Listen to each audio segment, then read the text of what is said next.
NCP സംസ്ഥാന അധ്യക്ഷ സ്ഥാനത്തേക്ക് തോമസ് കെ തോമസ് MLA പേര് നിർദ്ദേശിച്ച് മന്ത്രി AK ശശീന്ദ്രൻ.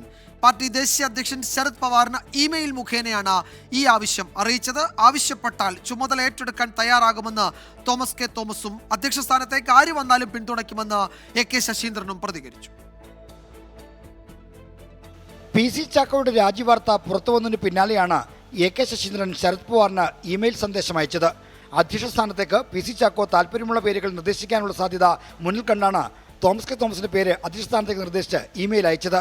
സംസ്ഥാന വൈസ് പ്രസിഡന്റും ചാക്കോയ്ക്ക് പിന്നാലെ കോൺഗ്രസിൽ നിന്ന് NCPയിലെത്തിയ നേതാവുമായ PM സുരേഷ് ബാബുവിനെയോ ജനറൽ സെക്രട്ടറി KR രാജനെയോ അധ്യക്ഷനാക്കാനും നീക്കമുണ്ട്.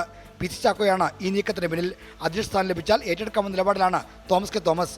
പറഞ്ഞാൽ ഞാൻ തീർച്ചയായിട്ടും ഏറ്റെടുക്കും. അതിന് സംശയമൊന്നുമില്ല കാര്യത്തിൽ. ഞാൻ പറഞ്ഞല്ലോ, പവാർജിയാണ് തീരുമാനിക്കേണ്ടത്. അദ്ദേഹം പറയുകയാണ് അങ്ങനെ ആക്കുമെന്ന് പറഞ്ഞാൽ അതിനൊന്നും സംശയമൊന്നുമില്ല. ആ കാര്യത്തിൽ ഏറ്റെടുക്കും. തോമസിനെ അധ്യക്ഷനാക്കണമെന്ന് ആവശ്യപ്പെട്ട് ഇമെയിൽ അയച്ചെങ്കിലും ആരെ അധ്യക്ഷനാക്കിയാലും പിന്തുണയ്ക്കാമെന്നാണ് ശശീന്ദ്രന്റെ പരസ്യ നിലപാട്. NCP അധ്യക്ഷനാകാൻ ആരും അയോഗ്യനല്ല.